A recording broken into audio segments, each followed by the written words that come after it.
Hey guys, so for this video, I thought I'd talk about my nbcot experience, as well as advice on how I studied for the nbcot and all that fun stuff. So before I begin, I am a recent graduate of the Occupational Therapy Assistant Program, and yay, excuse me, and I did just take my nbcot exam on July 25th and patiently waiting for about a week and a half, and I got my results today. I passed! Yay! By far the best news ever. Imagine my relief. And here's my lovely letter that states that I passed with my score, and I passed with a 458, and you need a 450 to pass, so that's very thankful for that, let's just say. So as far as my studying routine and how I studied, so when I started field work, I kind of skimmed through some stuff just to kind of prepare me for field work, and then once I finished in May, I started to kind of like really start studying. So I printed out all the PDFs from the AOTA nbcot exam prep. There's a bunch of PDFs, and they're all separated by categories and subject. So I print them out, I put them in a big binder because it was a lot of them, and I kind of just skimmed through anything that I had a hard time with the most, which for me was splinting and like the ethical questions, which sounds really stupid, but it was. I like almost crammed for the ethical principles that I could never remember the difference of them, and go figure, I didn't have one ethical question on my exam, thank God. So I did that, and then so I graduated at the beginning of June, and then once I got my transcripts and everything and I scheduled for my exam, that's when I started to really hardcore study. So what I did was I actually had been borrowing a few books from a friend of mine that I used to have AMP class with and I keep in touch with. So he let me borrow his books. I had a purple book, a blue one, and a yellow one. I skimmed through all of them, and I would have to say I used the purple one the most, because he recommended that he liked it the best. That's what I want to say. So I actually did use it the most because it's literally just all questions with the explanations of why they are those answers. So I used that, and then I used the big nbcot exam book. It's like the thick one. It's like white and green. I used that as well, but I didn't use that as much as the purple. I used it just because they have the questions, but they also have diagrams and charts for certain subjects like MET levels and things like that. So I use that, just kind of skim through that, and I use it the most toward the end of my like study spiel, like right before I took my test. I also did watch a lot of YouTube videos from an actual YouTuber named Nya Caudell.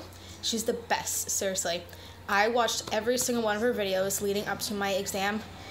I took notes, like, I don't know what it is, but she was able to explain it so that like you and I can understand, because she was a recent grad when she started about a year ago when she started doing her videos for the nbcot exam, and she broke everything up into categories, different subjects, and explained them in a way that was easy to understand, and as well as giving advice because like she would see it, she'd be like, oh, I found this on my exam, so you need to know this, you need to know that, make sure you know this, make sure you know that, and just like little like tips and advice about how to take the exam, how to read through the questions and everything.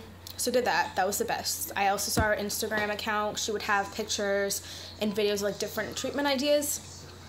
So definitely Nya Caudell. It's Nya, and the last name's Caudell, Caudell. I'll post that below in my description of the video, and look her up, definitely.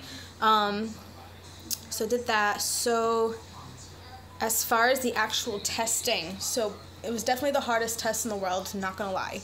As soon as I left, I was convinced that I failed. I literally walked out freaking out. I'm like, I failed. I'm gonna have to save up more money to take this test again, and like screw myself, because it's not cheap. So I was really convinced I failed. It was just like that mentality of it. So when I went in, so of course you're in this little cubicle for 4 hours. You have 4 hours for this test with no breaks unless it's an emergency, which sucks.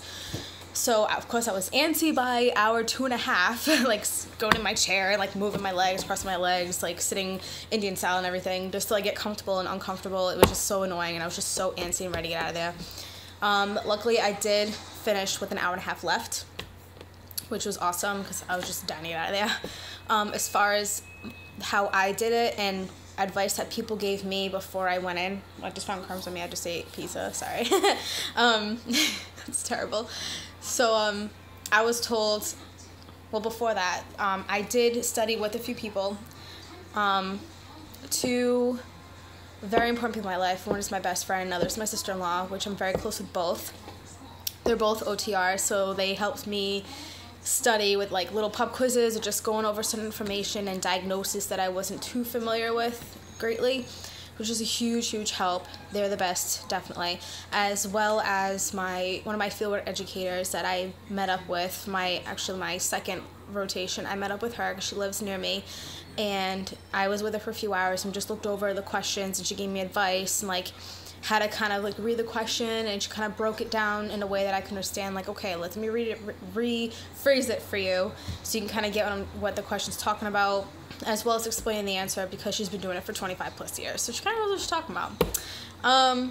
So did that, and I also got advice from her, as well as my two lovely sisters. I called my sisters, because they are.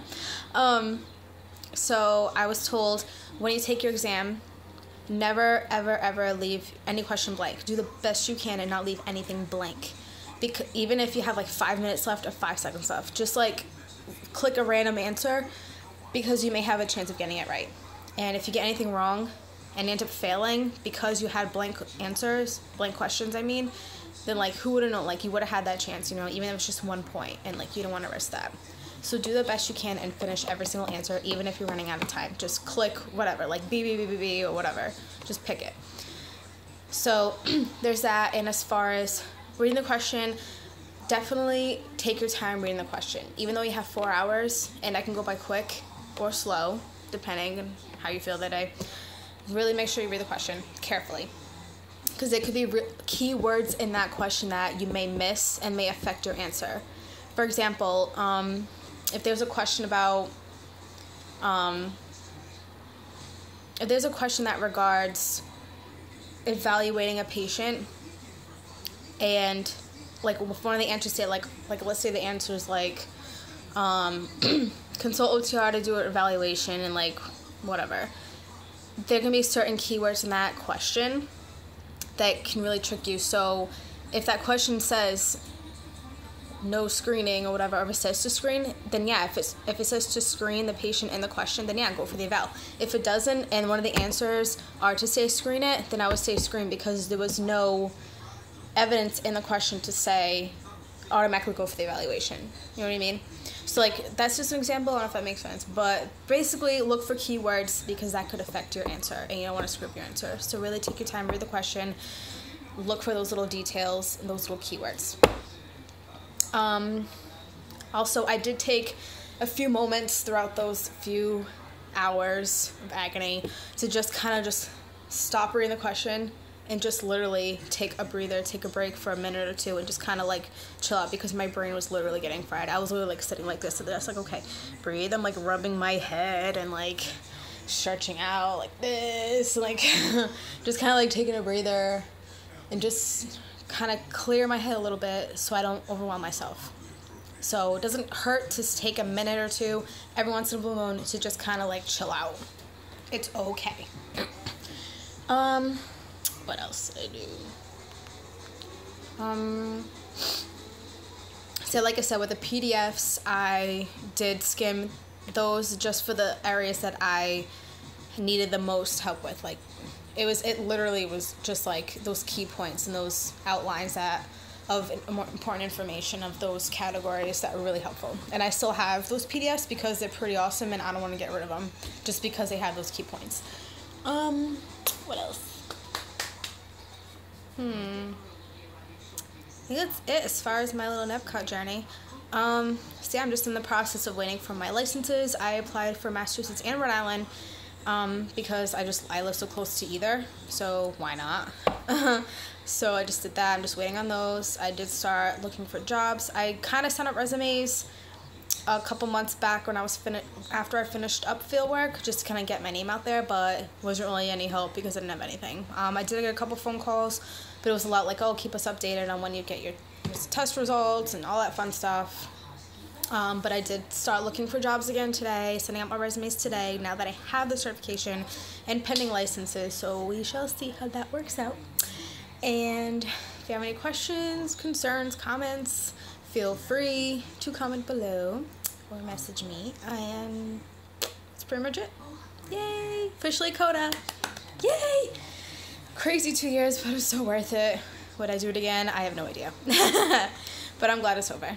I'm so blessed and thankful for all the lovely supporters in my life that just helped me get through school and everything. It's been crazy, and I'm so glad to be done. Yay! Alright, see ya.